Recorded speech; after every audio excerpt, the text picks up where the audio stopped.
Sealson Brown. And I want to give a high five, a fist bump, a shout out to all the listeners tuning into this motivational channel. Often every week I talk about the sponsor, Jake, as we are in the Cigar Lounge. I remember some weeks ago that we started, you offered your place to us, and even this side here as well. And so I want to say thank you. But tonight I actually have Jake, who is a veteran, retired veteran. He's actually from not Puerto Rico. Honduras. He's from what is it? Chichi? Chichi. Yeah, Chichi. Caste. Yeah, Chichi Costa, Honduras. Yeah. And Jake has spent 20 plus years in the military, also retired as a C3 or C4? CW3. CW3, Yes. Okay. So tonight's subject is indeed just boots to business. Boots to business. As you can see, this successful business owner of the Cigar Lounge in which we're here tonight have had an illustrious career in the military, but also transitioned out of the military to start a cigar business. But I want to say welcome to the show tonight, Jake, and thank you so much for agreeing and just to Thank you for having me tonight.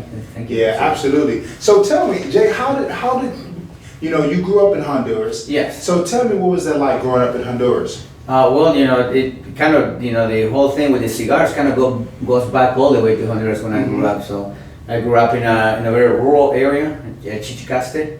That's the town. Yeah, Chichicaste. Yes. So I grew up in a town, it's about 20 miles away from Danlí, which is where all the cigar factories are. Yeah. So my whole life growing up, obviously grew up in a third world country with no running water, no electricity. Wow. Very, very rudimentary, and people lived off working on the fields, and tobacco fields was one of the things. So growing up, it was great. I mean, I didn't need much to be happy. Grew up like a kid in a third world country, just like a lot of people grow up, and it was. I was happy in my younger years. So. Now, were you working also in the tobacco fields? I did a couple of times. Went to pick tobacco as a kid. Okay. Yeah, they allow kids to come during the school off when you're off from school, which will be like the summer for you guys here. In Honduras, it's actually November, December, and January. Okay. That's the months off from school. You start school back in February.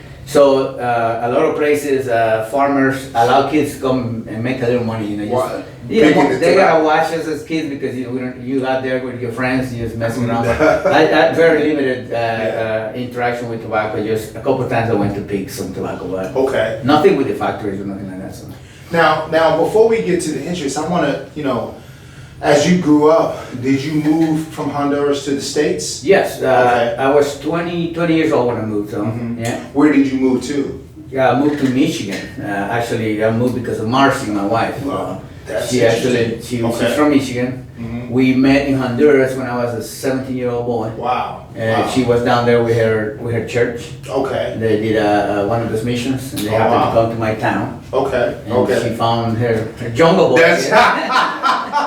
I like that. I mean, she found her, Boaz. That's right. That's we always joke about that. But we actually met in '89. Okay. And we stayed in touch for a couple of years, for about 3 years, writing letters back and forth, back in the day. Yeah. A few phone calls that I didn't speak much English, she didn't speak much Spanish, but we did our best to stay in touch. And then when I moved to the States, we actually started dating. You see that, lady? Shoot your shot. This ain't the old 1940s again. When you shoot your shot, Esther did it, Ruth did it, and also Marcy did it now. 1989, she was on the missionary. She shot her shot and met, Jake there. So she was living in Michigan. Yes. So during that time, you decided, hey, I want to move to Michigan. You were dating at the time? No, just over letters for 3 years. Wow. We really had a not serious relationship. Yes, and then I came to the States, got me a visa, flew to the States, and then we started dating for real. And about a year later, we got married. Wow. Okay, so when you came to Michigan, you're dating, you get married. So when did your military career start? It actually started because we were talking about wanting to have kids. And you know how it is. I was not very familiar with. In Honduras, you have kids, you just go to the hospital and you don't have to pay. It's free medical care, in the States, he was telling me, it's expensive, I had just gotten a job working in a factory, so it was like, well, it's gonna be expensive to have kids, so, and then it was part that and part, somebody that I worked with at the factory had just gotten out of the military. He was an E5 who just got out after 5 or 6 years. Wow. And he was telling me about the whole experience, and he told me the whole thing about free healthcare, included with the service. So it started clicking, like, for your whole family and stuff like that. So well, I want to have kids, I think joining the military would be a good help for me and figure out what I want to do, So that's how we started talking about kids, and then the guy at work I went to see a recruiter, and there it is. And there it is. So I came in as a new one. I had no idea that you could come in with anything else. Exactly. So what was your job then in the military? So you spent 20 plus years. You came in definitely, as a private. Yeah. What was your MOS? Where did you start out as? It's aviation maintenance mechanic. Aviation mechanic on the Kiowa Warriors. Always 58 Delta. So they don't have them in the Army anymore. I came in at the time was 67 Sierra, which is now would be 15 Sierra. Yeah. And I did that for about 10 and a half years. And decided, I had made it high enough in rank. I was 87. Sure. And it's like, well, what do I want to do in the future, which is what I'm doing right now. Yeah. If I stay enlisted, it kind of pulls you away from the actual hands-on part of the maintenance aspect of aviation. Okay. So I decided I'm just gonna go warrant officer, in the maintenance side. So I became an aviation maintenance technician. Yeah, that's a great point. As you were in the military, you were doing specific things to prepare yourself. Yes, exactly. So did you have in your sights, Jake, as you got to how many years, 14, 15 years, or you were starting first class? As an enlisted, I was starting first class. Okay. I got picked. I went from E1 to E7 in about 8.5 years. That's awesome. So by the time I was at 10, I was like, in a year or two, they're going to be looking at me for E8. I got you. So that was the perfect time to become a warrant officer, because it's also like a requirement that you have to have less than 12 years in service. Everything was smart. Perfect match. So when you switched over to warrant officer, you stayed in your profession? Yes. Okay. Now I'm a manager. Okay, that's awesome. What were some of the things that you did to begin to transition you or to prepare yourself? Did you start thinking, hey, I'm gonna get to 20 or I'm gonna do 30? When did you start making the transition to start thinking forward? So what would be your end state? For me, the end state was 20. And then, I decided once I became a warrant officer, okay, now what do I do for retirement? I had to meet specific promotion, the high 3 thing that we use in the military. Sure. So everything fell right on time. W3 at 17. Yeah. And then at 20, I was high 3. Wow. W3. Okay. So and the idea was, okay, I can get out of the Army now. I also took care of my civilian education as I was in the military. Okay. To go on par with my military career. So I went to Embry-Riddle for aviation maintenance degrees and stuff like that. So you were active duty, wife, did you have kids at the time as well? Yes. So wife, military active duty, and also prepare yourself to go to school, so you would get off work and just go to school. Yeah, and I started a whole combination of, going to, as young enlisted, going to the classes in the evening, to the actual school. Got some time off for enlisting, re-enlisting. Got 6 months to go off to college full time. So I did all that and finished online for my bachelor's, and then my master's was all online. So. Okay, so you did your bachelor's, and then you also, how long did you wait before you went from the bachelor's to the master's? Actually, about 2 years. Okay, so you knew you wanted to get to 20. That was your end state. Oh yeah. So I wanted to get to 20 with a master's. After that, I can take care of the master's. I got you. Okay. Yeah. So you were strategically setting yourself up to get to the end state, so you can, begin to transition. So what was it like as you were thinking about transitioning, Jake? Did you think that you would start an actual cigar business? Well, how did you get into the cigar business? Going back to where I'm from, Honduras, right? Yeah. One of my assignments once I was a warrant officer was in Honduras. Yeah. So they sent me back home. I did 2 years Wow. there. And then my uncle Byron Duarte, which his name resigned. Yeah. Yes. So his uncle is also a master blender. He's a master blender and also has his own brand too. So there's a family trade. Yeah. So you come from a family history of his side. On his side, he has a lot of history of cigar manufacturing. But he was also the quality control guy for Oliva cigars. Oh, wow. When I was stationed in Sure. Honduras. Wow. So every Friday afternoon I would leave the base and I would go straight to the factory. And I got really familiarized with the process, and I really admire the way cigars are made, how people, depend on a job at the factories and stuff like that. So I kind of in the other end already, this, when I grew up was all the fields, and now it's manufacturing where they're actually making the cigars. So, I got involved with cigars because my assignment in Honduras. So while in the military. At home too. Exactly. With your uncle who is a master, blender, and also he's the quality control for Oliva at the time. Wonderful. Then he broke off from Oliva, went with Oscar Valladares, the Oscar Valladares Cigar Company. Yeah. They from the partnership where he runs the factory as a master blender. Oscar is the owner of, and the guy that does all the marketing and everything else. So when they started, I'm still active duty in the military. This is 2012, 13. I retired in 14. Okay. So they started coming to the States to do events like in Vegas, and I joined them. And you would join them because they were just so small. And they were like, hey, if I can help, it's one more set of hands. Absolutely. So I started doing the whole thing with the trade shows and stuff like that. Okay. Then I retired. When I retired, I started working. Then every year they would do that. I always planned to join them in Las Vegas. Wow. Okay. And I saw them grow. I got to the point that you don't need another set of hands. So what do I do next? I'm like, well, I'm gonna go and open my own cigar shop. So when did you first decide to open your own business, your own cigar lounge? And what was that process like? What was that like for you? So it was in 2017. In 2017, I was at the trade show with him, and I had a talk with Oscar and him, and they said, hey, whatever you need from us, if you want to use all our cigars to open your store. I said, well, let me start with an online store, and I did all the research myself, with late nights sitting on the computer trying to figure out all the requirements. A bunch of mistakes, you do one thing because nobody tells you about it. Yeah, sure. And then, but calling the comptroller, they are very helpful. They can tell you everything, they give you guidance. So I'm like, okay, so I want to open an online store, and I thought I could do it from the garage in my house, but no, you have to have a brick and mortar area, even if it's an online store. Wow. So the process was a lot of learning, a lot of late nights, a lot of quick phone calls, people that could help you. Absolutely. And little by little, started very small just to figure it all out. Did 2 years in Lampasas. And then I've been here over 2 years. Okay. So you've been here since 2019? 2019. So 2019, then you had the COVID hit. Yes. Yeah, how did COVID affect your business?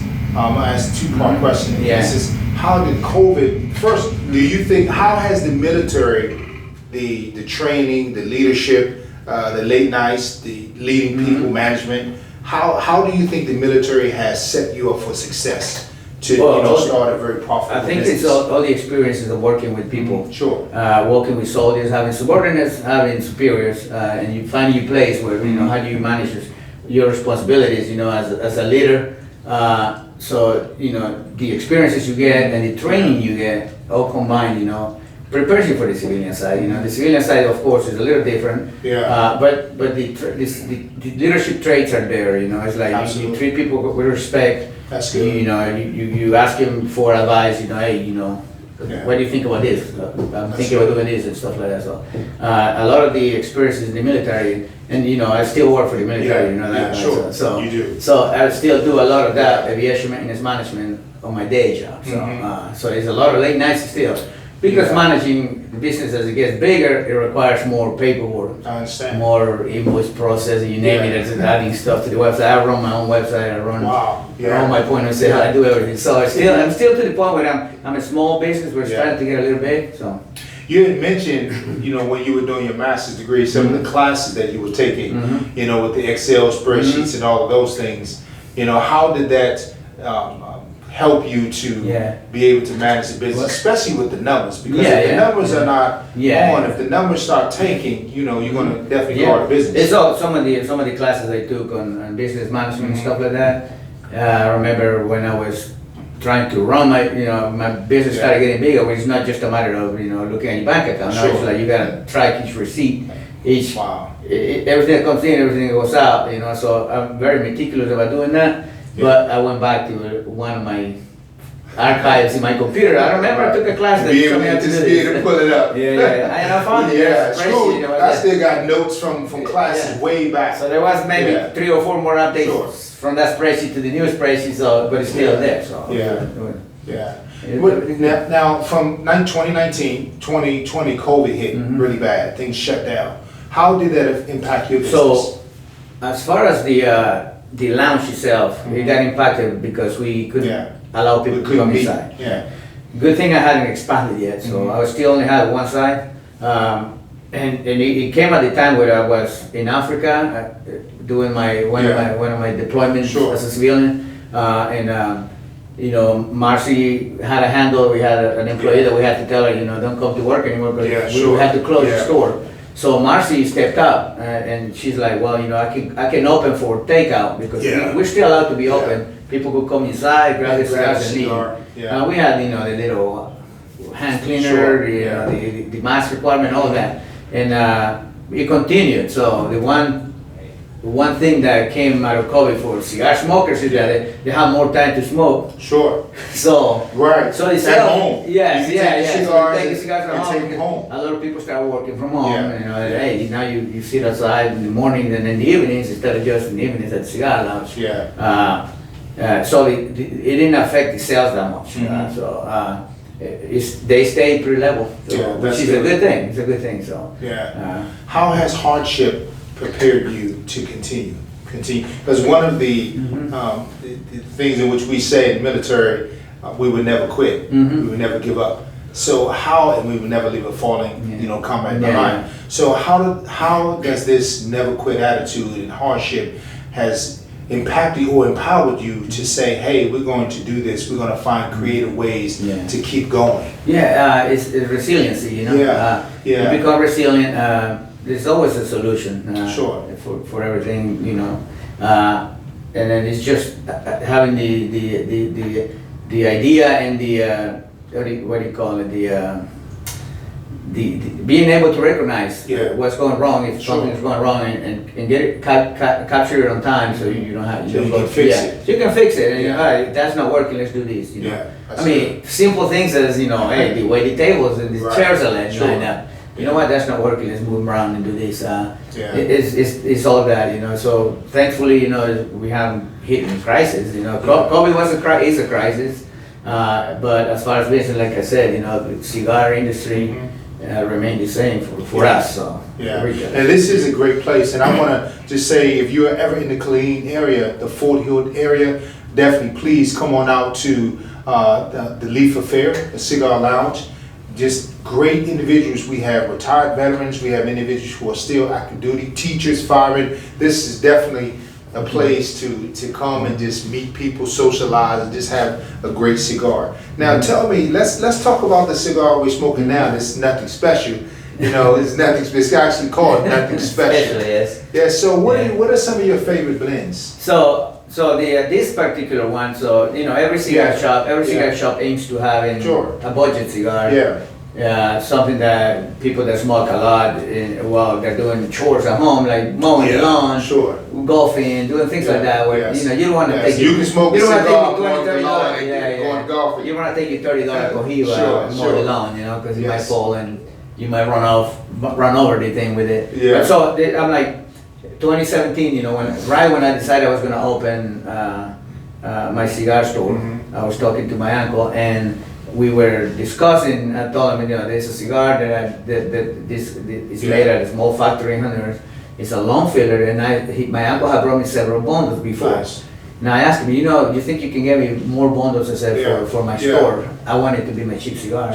And he asked me about the name, and we happened to be drinking a blended Scotch that's called Something Special. Something Special. And I looked at it and I said, well, you know what, the cigar, it's good, but it's nothing special. It's just a cigar, you know, everyday cigar. So came up with the name, designed the little label.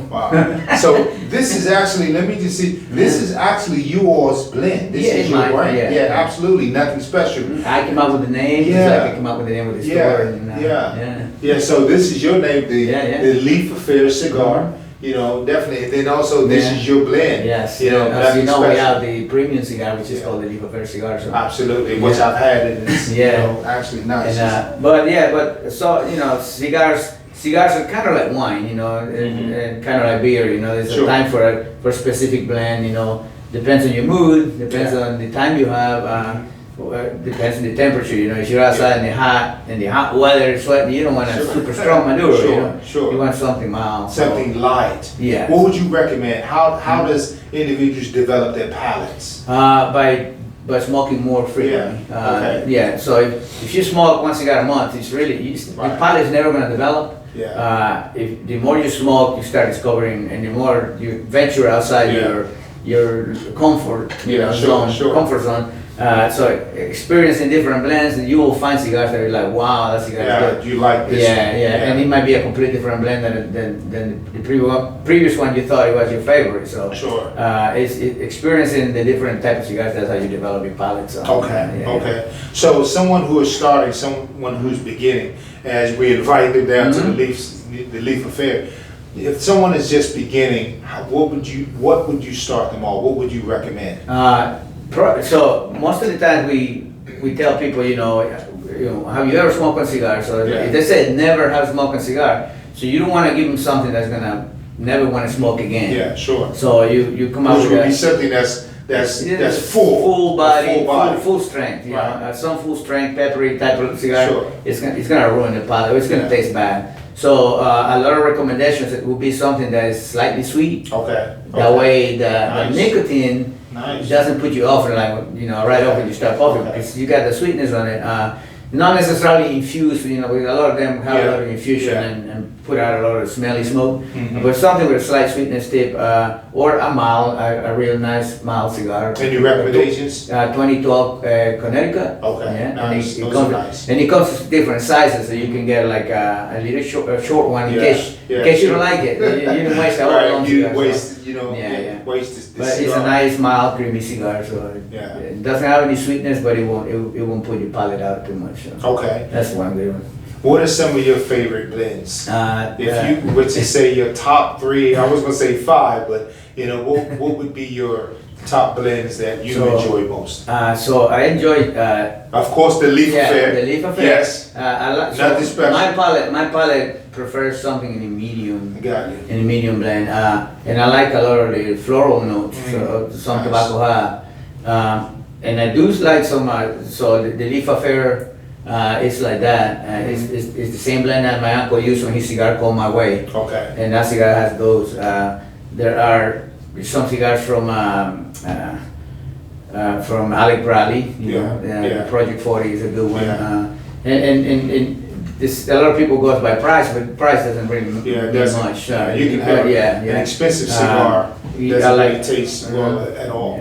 I like some of the Tabernacle from Foundation Cigars, and a lot of the cigars that I prefer are from small factories, small boutique brands. Everybody makes great cigars because somebody would like it no matter what. So. Absolutely. Absolutely. So my final questions: where do you see the business going? So we are at the point right now where we're just gonna, sit with what we have right now. You just expanded. I just expanded this year, Right. No, it's Salero last year. Salero. Expanded this side this year, so I made this twice as big. Right now we're gonna look at, what the next 3 years do for us. So we're set here for about 3 years, and then we're gonna see if we can make a move or continue, or we can make a move to a bigger location, maybe an individual, a single building or something like that. So we don't have to deal with having to worry about smoke, escaping, and all that. So like that. So now, how would you encourage soldiers who are transitioning, not just soldiers, but those who are in the military? First, I want to say thank you so much for your service. Literally, those who serve, just less than 1%. For those who really serve in the military, so my hat goes off to you. You're one of my brothers.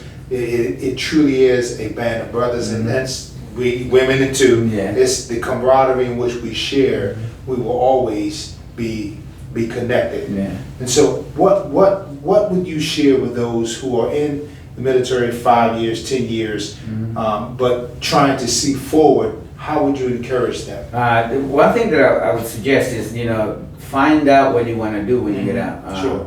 And do something that you like, that you Sure. know you're gonna like. Don't venture into stuff that just to see how if it works out. At what year would you tell us? I would say you 5 encourage years them? before you retire. Oh, About 5 years, out. okay. 5 years out, start looking now. If you are, if you require some type of training or education for what you want to do, Yeah. start it then. Okay. Don't wait until you get out to try to do that while you're trying to work at the same time. Absolutely. Find your passion. I always said, find your passion. Follow it. Absolutely. Put your time, determination. I'm a towards it. witness of Yeah. finding your passion Yeah. and doing it. Yeah. Yeah, so that's great advice. And so I want to encourage those who are military, or perhaps you're at the 10-year mark, 12-year mark, 15-year mark. I want to encourage them to take advantage of the benefits in which the military has. They have the tuition assistance that pays for a bachelor's degree and a master's degree, and TA will also cover a certificate. Yes. So you can get a bachelor's, a master's degree, and if you desire to do something further, Yeah. PhD or any of those things, or go to law school or become a doctor, you have the GI Bill as well. Yeah, So I want to encourage those who are in the military to, as you continue to serve, thank you so much for your service, while at the same time do things that's going to equip you for the transition, that you can be able to leave a legacy for your children's children, that you will always be able to take care of yourself, but also be able to impact your family as well. And so, Jake, I want to say that I appreciate you, for one, being able to use the spot sponsoring us to be here, but also thank you for sharing tonight just your expertise and just encouragement. I appreciate it. It's my pleasure. Hey, thank you so much, Jake. I appreciate it, brother. Yeah. All right. Let it play. Let it go. All right. I That's appreciate good, it. man. Yeah. Good talk, man. That was nice. You like that? Yeah, maybe brought up some good memories. That's good, man. Again, I want to say thank you so Yeah. much. Yeah, definitely. All right. So that's a good All one. right, back to work. That's right. That's right. Thank you, Oh, man, Charlie. thanks a lot, Jake. All right.